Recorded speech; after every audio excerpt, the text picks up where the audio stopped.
Hey everyone, welcome to another edition of the Bolt City Podcast, courtesy of Odyssey. Dave Pele, Josh Pele, Mario Heron. Excited today as the Chargers knock off the Tennessee Titans by a score of 17-14. And man, we were worried about this game for a long time and saying, how are you going to stop Derrick Henry? And saying this game is really important that you start building more momentum as you try and head into the postseason. But guys, they are able to do it. Chargers, again, they win by 3, low scoring game, but most importantly, the Titans are going back to Nashville with the loss, and the Chargers are leaving SoFi with a win. It was a team win. I think the defense outshined the offense today. You're going to need the defense step up like that for the remainder of the season if you want to be good in the playoffs. Right now, the Chargers sit in the playoff position, so you got to be really happy if you're a Chargers fan. Great day for the Chargers. I'd never thought at any point this year I would say the defense stepped up and the offense kind of didn't, but that was the case of today. The defense stepped up huge. It was a huge win for us. It was a very up and down roller coaster game because I thought the uglier it gets, the more it goes in the Titans' favor. But Chargers adapted. It was a great Chargers win. Back-to-back wins, sitting in a good playoff spot. It's a great day to be a Chargers fan.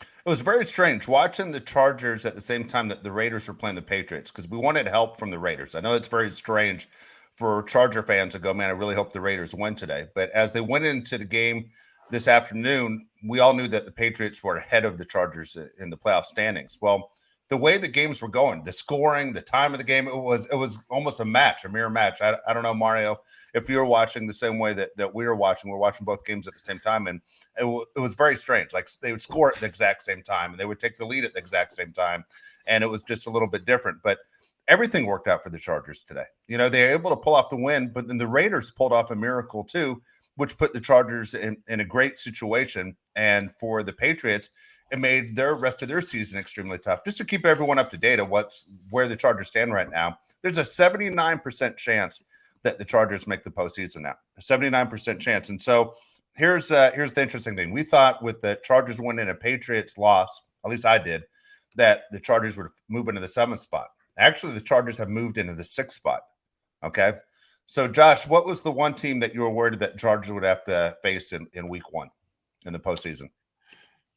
Right now, it's the Bengals. I think the last team anybody would want to play in the NFL right now is the Cincinnati Bengals. Okay. Mario, were you the same? Were you saying the Bengals were the team that scared you? Terrifies me. Just that receiving core that we'd have to go up against, and then trying to beat Joe Burrow in a playoff spot's never easy. Okay. Well, just so you know, because they're in the 6th spot, the team they would face would be the Bengals. They would go to Cincinnati and face the Bengals. So to keep everyone up to date of where it's at, I don't know, there's some time that things will place out a little bit. But the Bills with the number 1 seed would get a bye, and then it would be the Chiefs and Dolphins with that game in Kansas City, 2 against 7. The Dolphins have fallen to number 7. Number 3, Cincinnati would host number 6, Los Angeles, and number 4, Tennessee, as of right now, would host the Ravens, would be number 5. So that it's interesting. Again, you just want to get into the postseason where anything can happen, but it is the matchup. When I saw it, Josh, I was thinking of you going, man, that's the one team I know that Josh was saying all last week. That's a team I'd rather not face. You feel almost more comfortable facing Kansas City than the Bengals in Cincinnati. So this is my thing when you talk about the playoff seedings. I'm not a big fan of the teams that win their division get a higher seed than the teams with actual better records, because right now the Titans are the 4 seed with a 7-7 record. I don't think that's specifically fair when you're talking about how good the Titans are to the rest of the AFC. I think the teams with the best record should have the highest seedings, just like in fantasy football. The teams that have the best records get the highest seedings. That's the most fair way for me. I don't know if you guys agree with where I stand. Yeah, I agree with you. It is kind of just bullcrap at the end of the day. Like you see on the NFC side too, like the Buccaneers are really going to make it in the playoffs. Like, are you serious? Like they don't deserve to even get a sniff of it. But somehow someone in that division is going to come out on top. I agree. The Titans just don't look good right now. And, who's to say they're better than the Patriots? Who's to say they're better than the Jets, Jags, or, we can keep going down the line if you really want to of teams that are around there. And why do they need to be above them? Yeah. So it is I kind of like it in a way because I love chaos. And I love like embracing debate. Like it's just great content every single time. Like just to sound smart. If you want a good way to sound smart in sports, just disagree with it. But it is, if you're a Patriots fan, that's something that really would piss me off. Yeah. So, okay, here's how the NFL obviously does it. If you win in your division, you get to host a playoff game. That's your reward. So, for instance, we all would guess. I'm speaking for you too. You tell me if I'm wrong. We all think the Dallas Cowboys are better than the Tampa Bay Buccaneers, right? Yeah. Right now, the Buccaneers would host Dallas in week 1 of the playoffs. That's how it would work out. So, With four less wins, by the way. Four oh, less not wins. even, yeah, It's insane, dude. it is. That's insane. And so I'll give you the NFC playoffs since we just brought it up, and then we can move on. But the Eagles, obviously the number 1 seed, they would get a bye. Number 2 seed would be Minnesota, hosting number 7 seed Giants. As we're doing the show right now, Sunday Night Football is going on, so 6 and 7 can change. But right now, the Giants are the number 7. Number 3 seed 49ers would take on number 6 Washington, and then number 4 Tampa Bay would host number 5 Dallas. That's how the NFC would break down right now. Mm-hmm. Okay, so since you brought it up, Josh and Mara, you said you love chaos. I'm a big fan of, even though you don't face every team, let's say in the AFC or in the NFC, I'm a big fan of dumping the divisions, of just going for your fan base. I think it's better for you basically to sell season seats, the whole deal. Now, look, you could set it up in a way where, let's say Mario's in, let's say you were in Chicago, Mario, okay? Right. And the Bears and the Packers have a big rivalry, and they have one with the Vikings and everything else. Where you alternate, you play every year, but you're going to alternate home games like they do in college football. You understand? So one year you get the Packers at home, one year you get the Vikings at home. It alternates, but I think it would be better for season ticket holders. For a guy who used to go up and cover the Chargers for 27 straight years, and I'm watching the Chiefs every year, and I'm watching the Broncos every year and the Raiders every year, I would have loved to have seen other teams, at that time come to San Diego so I could see more teams. I'm an NFL fan. I want to see my team against other teams. And then it goes back to what you just said a second ago, Josh, when you're scheduling, you're doing off a seeding of the top teams in the AFC, top teams in the NFC, not so much where you win your division and it matters that you get to host a game. Because, for an example, like we're coming up on right now, Tampa Bay hosting a playoff game is ridiculous. Tennessee hosting a playoff game at this stage is ridiculous. It is. And when you mentioned from a fan's perspective how much entertainment you're getting, think about the AFC South for the last 20 years. You know what I mean? You're going against the Texans and the Jaguars. That's 4 games right there every season. If you're a fan of the Colts or the Titans, you're like, dude, I don't want to get season tickets again. Who am I going to watch? I think it's the most fair thing to get new players coming into new cities. Because Derrick Henry played against the Chargers today. For me, as watching as a fan, I'm obviously an Alabama fan, it was weird watching, let's say, my favorite college football player go against my favorite NFL team. It just never happens. I really like when you get different players going against your favorite teams because I really don't get to see Derrick Henry as much against, the AFC West. I think it's something that's really cool. Playing twice every year against the same teams over and over and over again gets really, really boring, I think. It's also like there's some coaches that kind of luck out with their divisions, right? They kind of luck out their little piss poor divisions. Let's look at one of the greatest coaches of all time, but look at what Bill Belichick had his division for the longest time. He didn't have anybody. Jeff Saturday could outcoach. He did outcoach a couple of guys from that division. You're right. So it's not like anything special that some of these guys have in their division. So I remember Ron Rivera was like, I have this great record of making it to the playoffs. It's like, yeah, but your division sucked though. Like you didn't have anyone. So it's also a better way to benefit the guys that, let's say you're a, Brian Dable, I always say his name so wrong. But you have him, he's Giants, and he's in a very tough division right now, and he's got to get through these 3 teams just to make it in. That's a lot harder for Todd Bowles down in Tampa Bay, who's only got to worry about what the Falcons and the Saints, it's bull crap. Like that part of it where I'm like, hey, let's help out the coaches that kind of deserve a playoff shot in their career and not really go to the guys that, I don't have anyone to face on Sunday. So it's very easy for me to get in the playoffs. Yeah, nothing against what the Patriots and Belichick did. But when you looked at it, as you just said, Mario, you're talking, 20 years of you win your division and you have the best record in the AFC because, 6 of those wins are against teams inside your division every year. It's an automatic, hey, you get to host every playoff game in the AFC. So you win one, you're in the AFC Championship game. You win the second one, you're in the Super Bowl. I mean, it was easy steps to get there for the Patriots. And yeah, I understand they had to go ahead and win the Super Bowl, and they had Tom Brady, the greatest of all time. But man, talking about setting it up where it was the easiest road, it definitely was the easiest road for the Patriots for almost 20 seasons. Seems like the Patriots have always caught a break when you talk about their divisions. Tom Brady somehow finds a way to win, even when he's really not doing anything. Like guys throw, like Russell Wilson throws the pick at the goal line. Today, when you're watching the Raiders and Patriots game, It was a role reversal. The Patriots are obviously the one that screwed that game up. And if the Raiders would have done it, everybody would have said it's the same old Raiders. But now when the Patriots do it, they're wicked sad in Boston because it's not what they're used to. I feel no sympathy for the Patriots because they've caught in a break for the last 20 years. The fact that the Raiders are the ones that beat them today on their own screw up against Josh McDaniels, that was poetic. I was super happy for the Raiders. It's something I've never said before, but I was actually really happy for the Raiders today.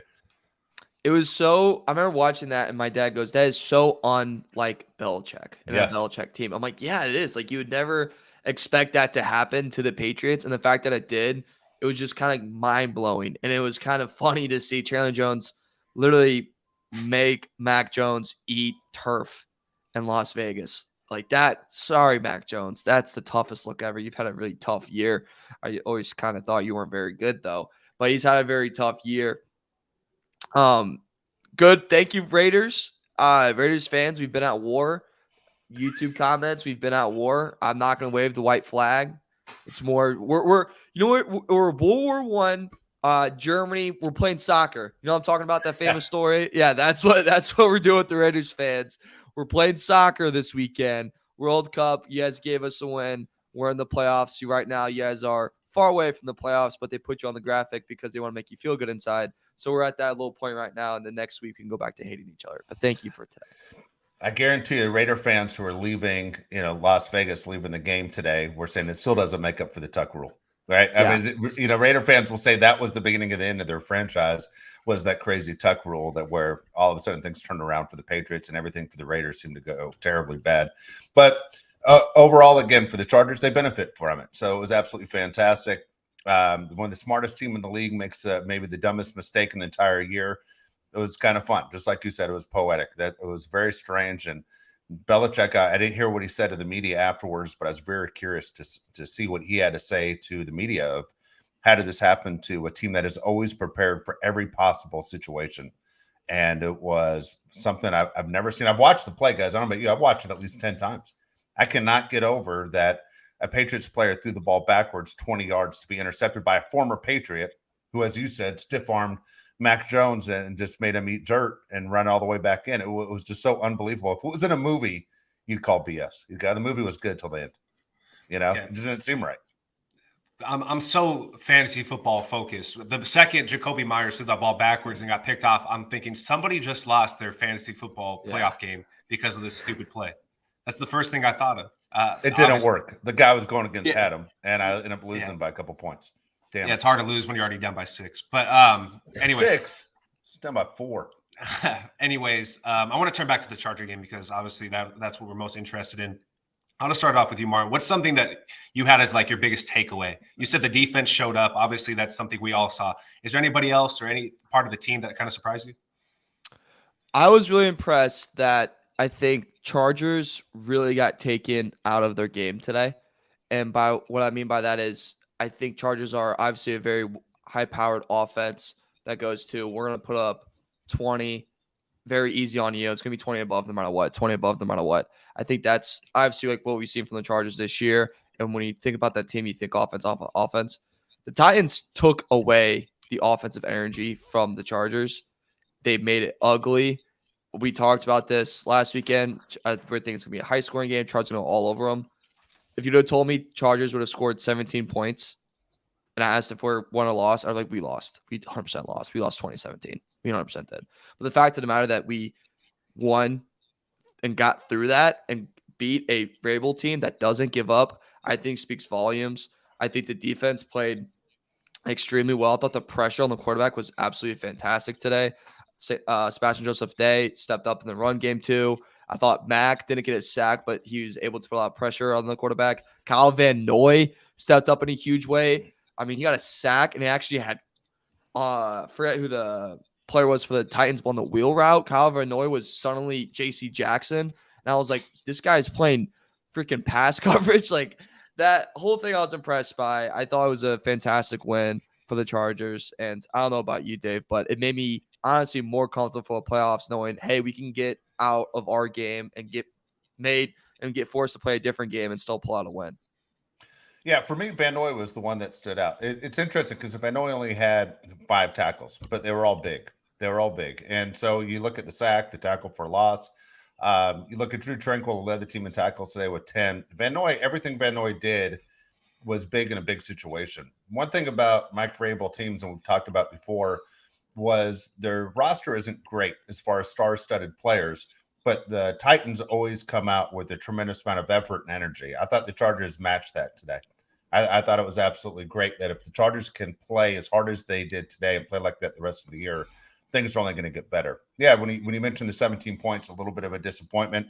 Not a bad team that you're going against, right? You're going against a team that's going to win their division again. You're going against a team that had the number 1 seed in the AFC a year ago. Now, I know at the same time, Tennessee, that crazy stat they had during the game, they have had 80 players wear a Titans uniform in a game this year, by far the most in the NFL. They've had injuries all over the place. They don't talk about the injuries. Justin Herbert, who threw, surprisingly 2 interceptions today, came through with some big plays when they needed them. I mean, he finished 28 of 42, 313 yards, was outstanding. The play to Mike Williams at the end to put them in a pitch situation to win on that field goal was one of those, what was better? Was it the catch? Was it the pass? It was exactly what we talked about last week when we were saying trying to get the ball to Mike Williams and how you would get it to him. That's exactly what the Chargers did. And, man, I have nothing bad to say about Justin Herbert. The 2 interceptions, whatever, it happened. This is one of those where the scoreboard's most important and the crucial time of need. Justin Herbert was able to get them in a situation to win that game.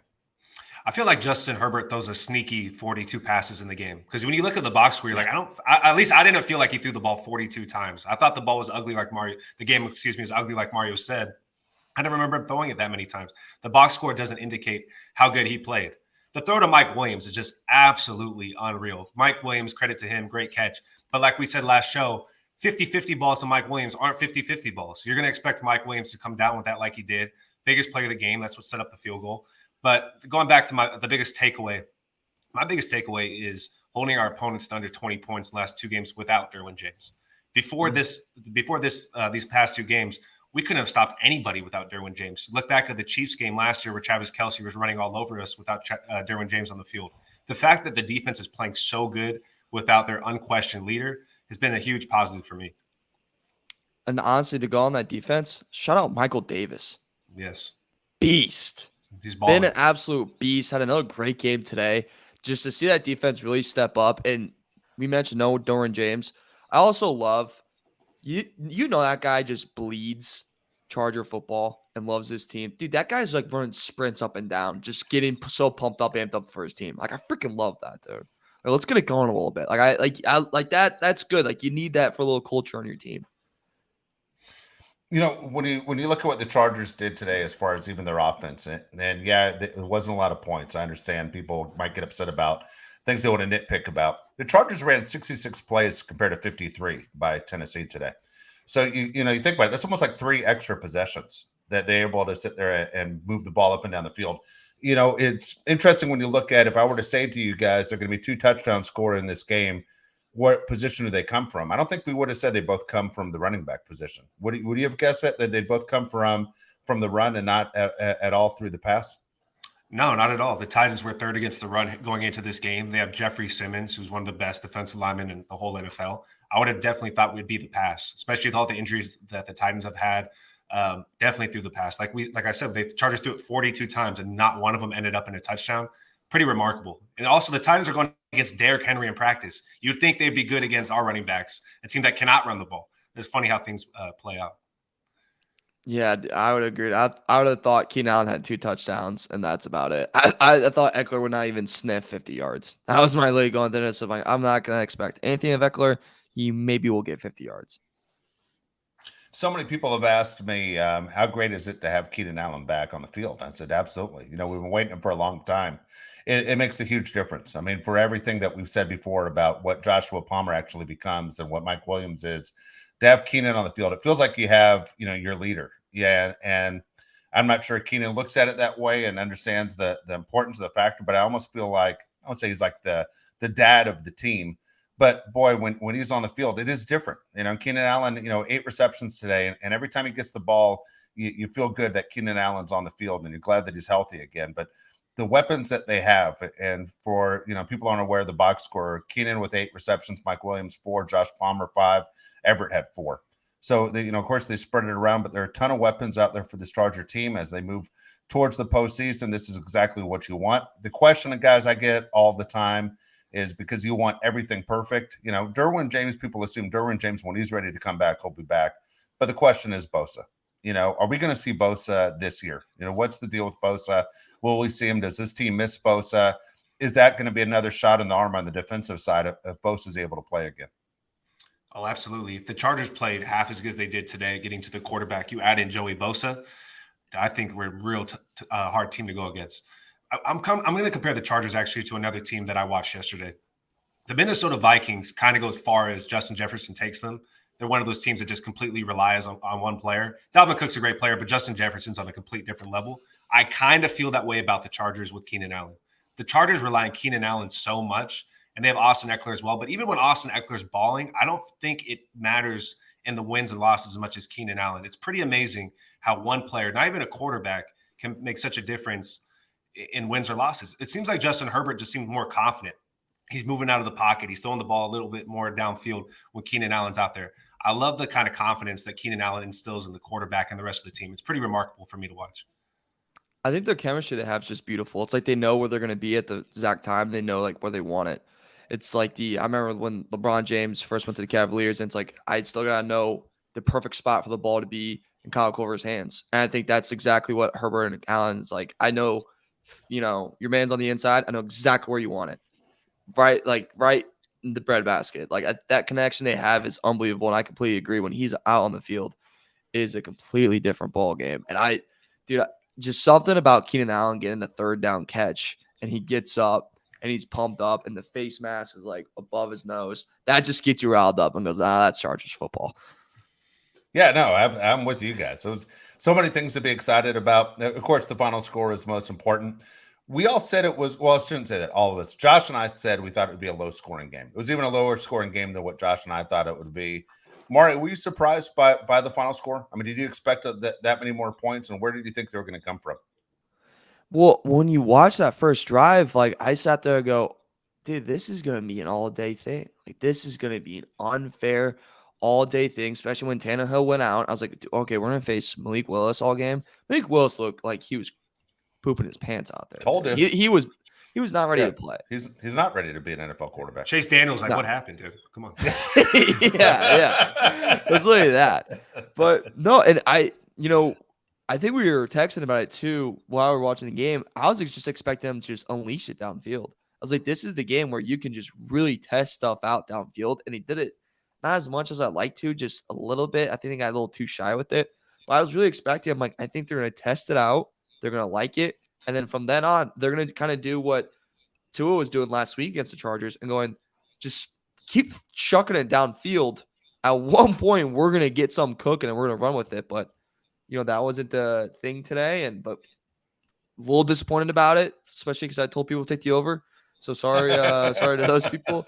But, hey, a win's a win. And, we have the Colts next week, and maybe we can test some stuff against the Colts, because that is also a team that's just really down in their luck. Oh, okay, sorry. Hold on, go ahead and finish, Josh. Go ahead. No, I just want to talk about the remaining schedule. We're talking about how the Patriots have, help me out here, the Bills, Dolphins, and Bengals, right? That's who the Patriots play next, right? The Bengals, Bills, and Dolphins. Yes, Patriots have Bengals, Dolphins at home, Bills on the road. Okay, Chargers are the complete opposite. The next 3 games for the Chargers against teams that all have 4 wins. Chargers' schedule to start the year was easy games, tough games. We just finished our last tough game, and then easy games to finish it out. If the Chargers can beat these teams like the Titans and the Dolphins, they shouldn't have a problem with the next 3 teams. What are you going to say, Dave? No, I was going to ask Mario about the Colts, because Mario's doing the show tonight from Indianapolis, and this was a fantastic week of football. I mean, to be honest with you, it might have been the most exciting weekend, and that's saying a lot of the whole NFL season. But we'll get into some of these games. But I want to ask you, Mario, because all we care about is the Chargers. And the Chargers face the Colts in Indy the following Monday after Christmas on December 26th.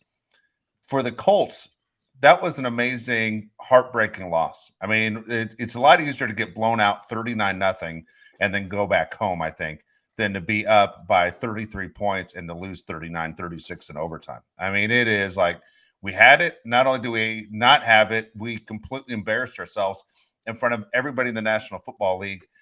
And it was a record for the biggest comeback in NFL history. So since Jeff Saturday has taken over, he's only had that one win, and I think maybe that was built off the excitement of just having Jeff Saturday there.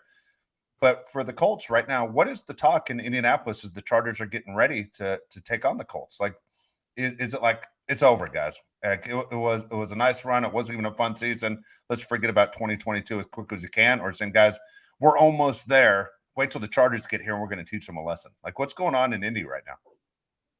What's going on at Indy is Tyrese Halliburton and Benedict Mathurin look really good as a backcourt for the Indiana Pacers, and I'm being dead serious. That is the talk, and the Colts are on the back burner. Like, to be completely honest with you, sitting right now in Indianapolis, Colts is not the talk of the town. It's more of this season sucks. We're not good, especially after Saturday.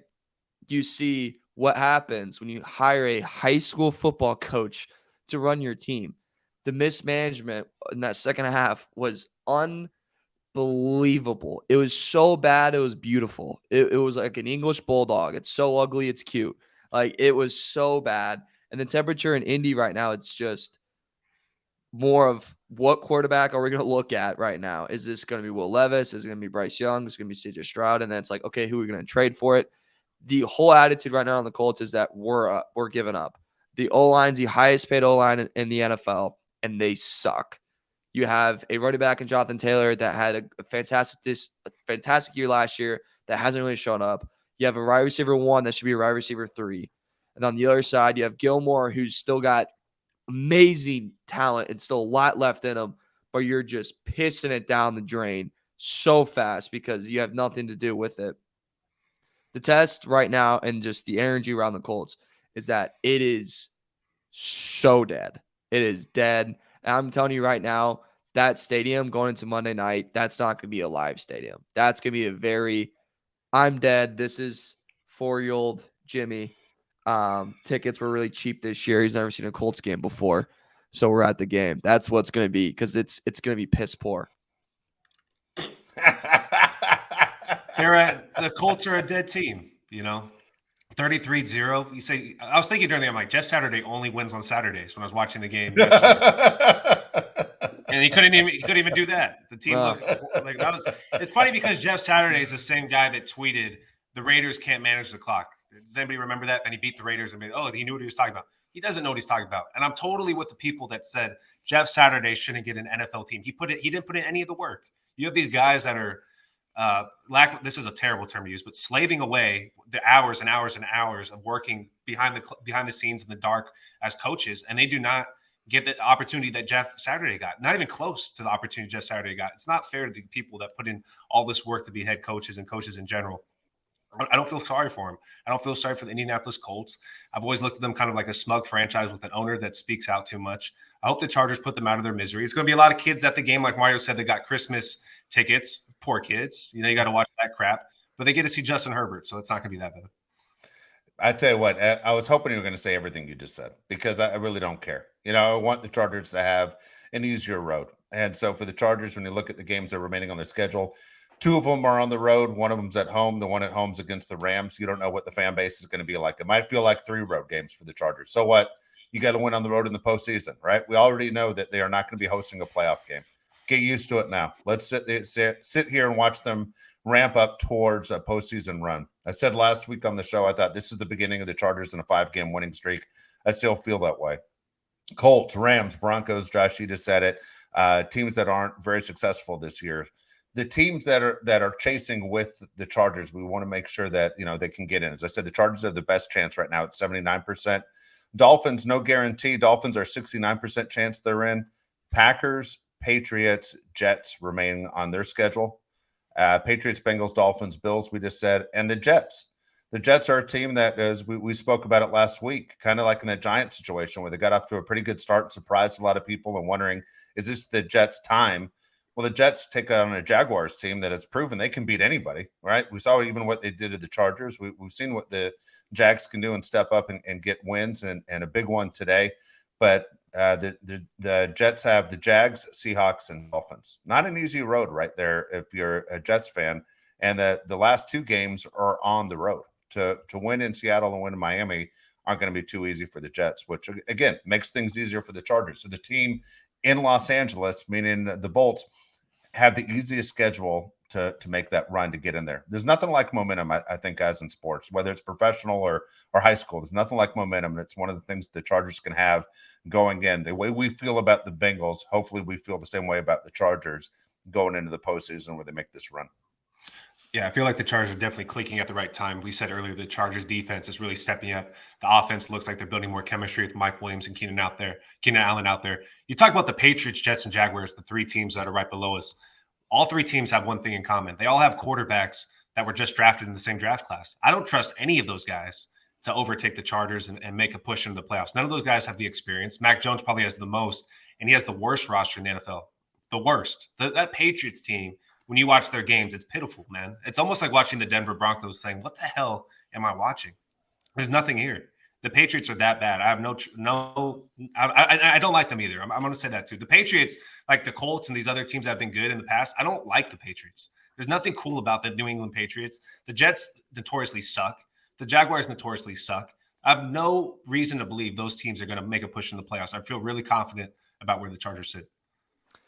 Isn't it crazy that last year the talk was Mac Jones was put in the most perfect situation, and then now this year it's like, out of all the QBs in that class, you could make a very strong argument that he is in the worst situation. He is by far in the worst situation, not only with talent, but having an offensive coordinator who's never been an offensive coordinator.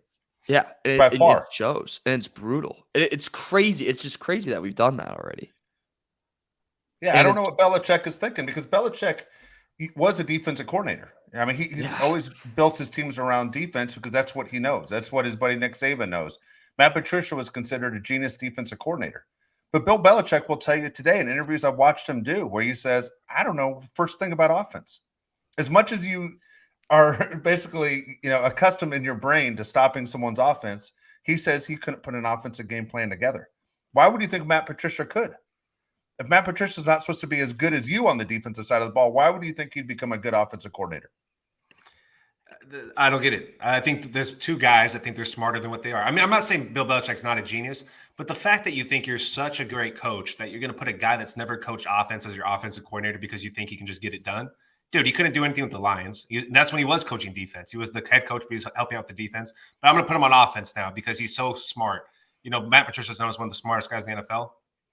Doesn't mean anything, dude. If you can't coach the offense, you can't talk to a quarterback. It means absolutely nothing. I feel bad for Mac Jones. The Jacksonville Jaguars have been bad, like I just said. They have so much more talent than the New England Patriots. It's not even funny. The New York Jets have terrible quarterback play. Their defense is like top 5 in the league. The New York Jets defense legit, but they have no offense. I don't like first off, I don't like the quarterbacks being thrown into any situation. I like what Patrick Mahomes did, where he sat behind Alex Smith and learned for a year, and then he became the quarterback, saw how the NFL worked. I don't like throwing these young guys into these situations anyway. They pick at the top of the draft because the teams suck. They don't have a good foundation. So why would you want to kill their confidence and throw them onto a bad team to begin with?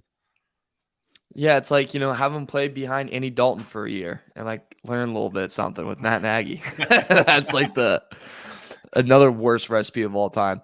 But yeah, it's the Patriots don't worry me at all. The Mac Jones situation gets worse and worse.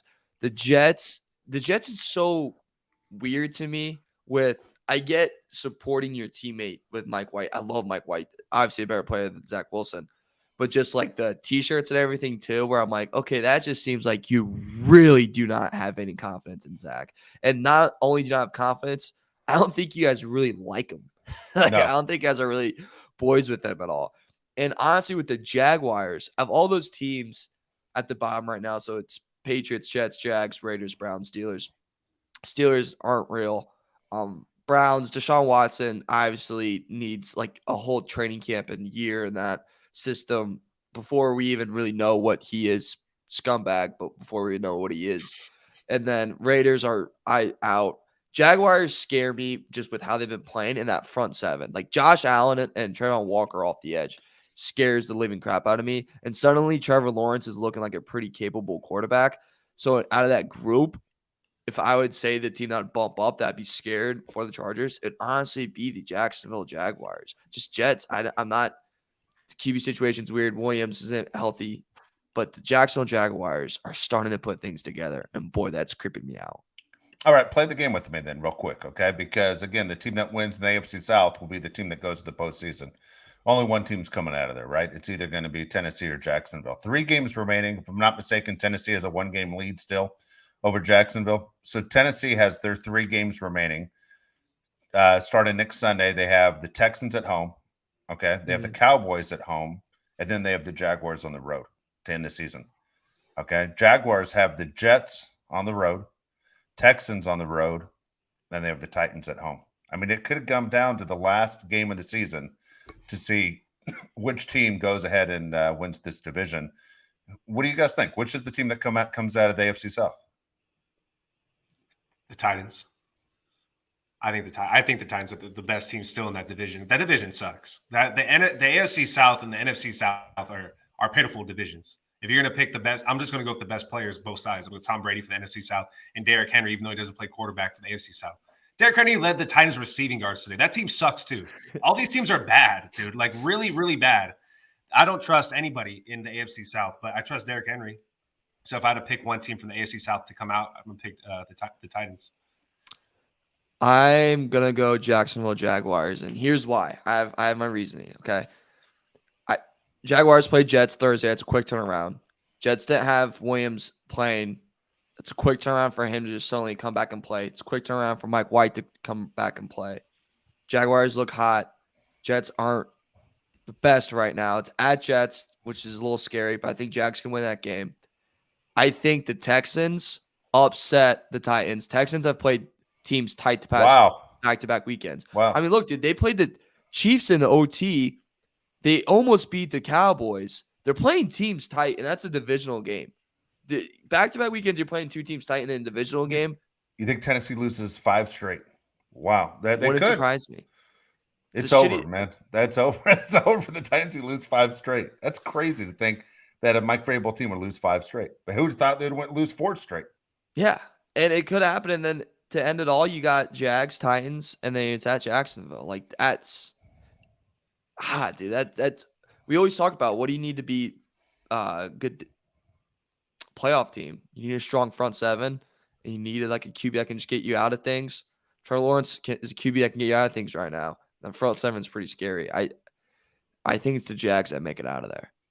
That's something else. I do think it comes down to the last game of the season.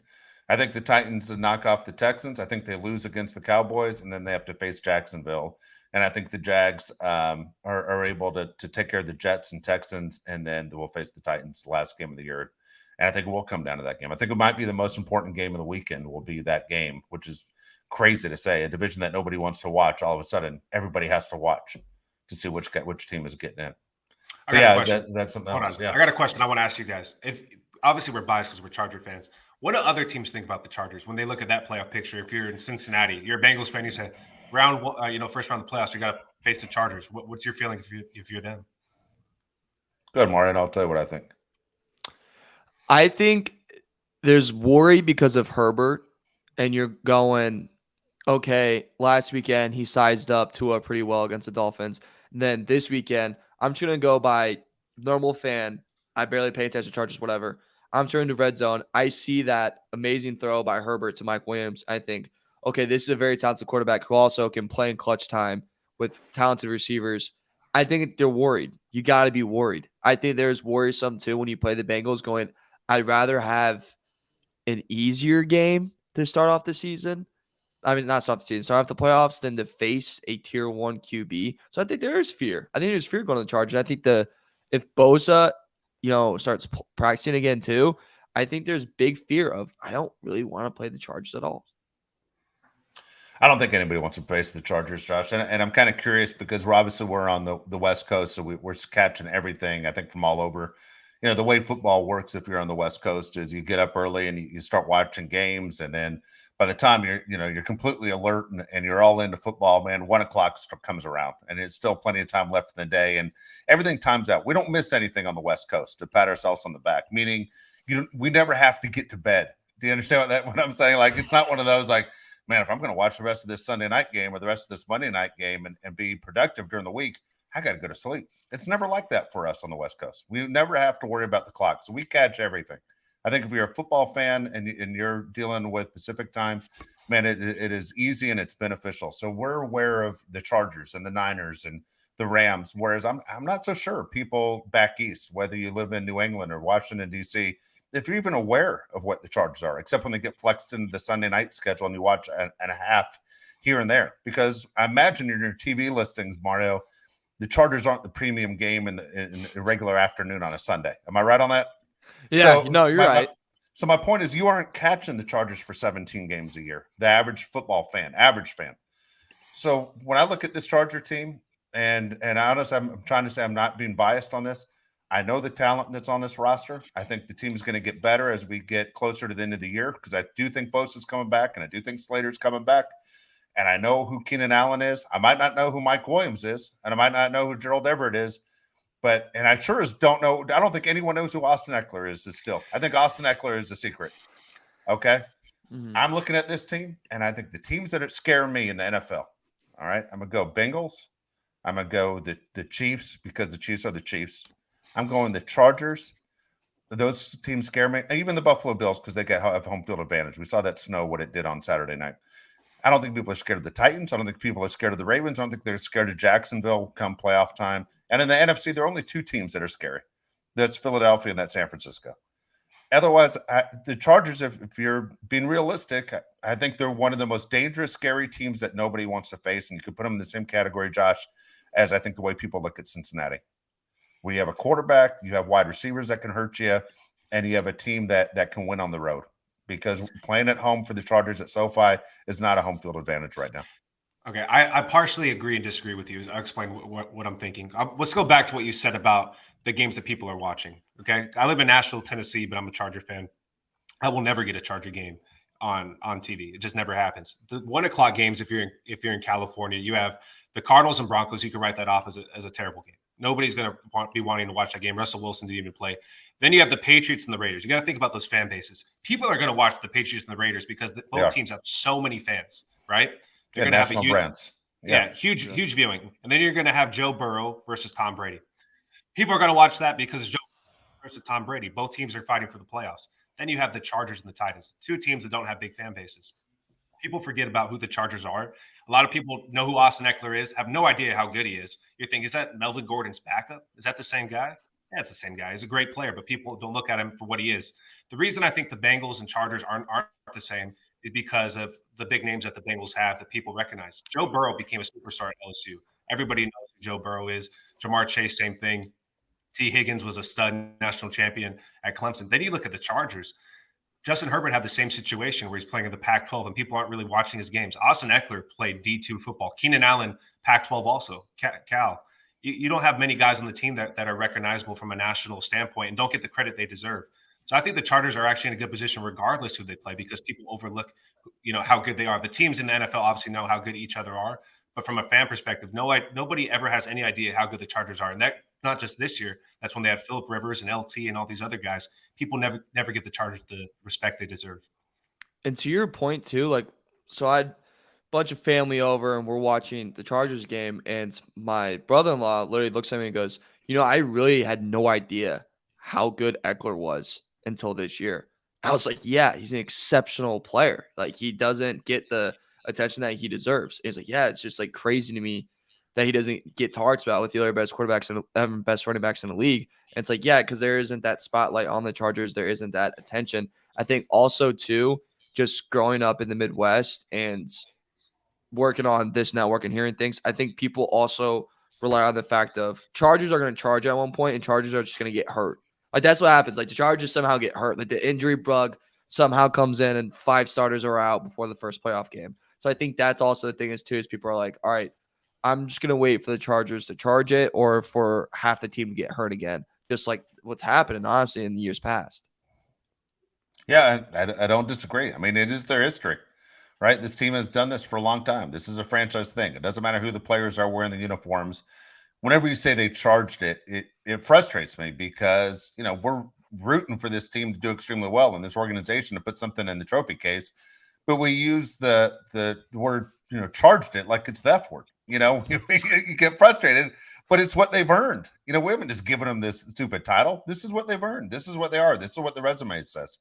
And so until that scoreboard changes, and things go in the Chargers' favor and they can build off of that, it is what it is. You've earned everything that you have when people want to talk negative about your franchise, or if they don't want to put you in national games because of your history. It is what it is. And so for the people who are just starting to learn about Charger football, I would say, you know what, there's a lot of attention to this team on the West Coast because it's an exciting brand of football. I will say this vice versa. New York is a major market, number one media market in the country.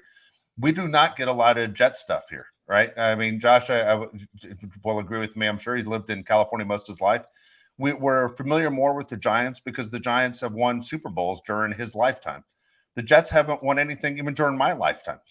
You know, I mean, since Joe Namath, that was before I was That's a long born. time. Yeah, it's a long time. It's a long time. Take it Decade. easy. Okay, take it easy. All right, again, it's been a long time, and so for the Jets, you just kind of sit and roll your eyes. They're like, whatever, man. Tell me when you guys are the real deal, and that's where we laugh at the Jet situation. You don't want to do that with the Chargers if that's your team you follow, and Jets fans don't want to be in that S-hole either. You know, but that's what we're trying to change everyone's opinion of what we are.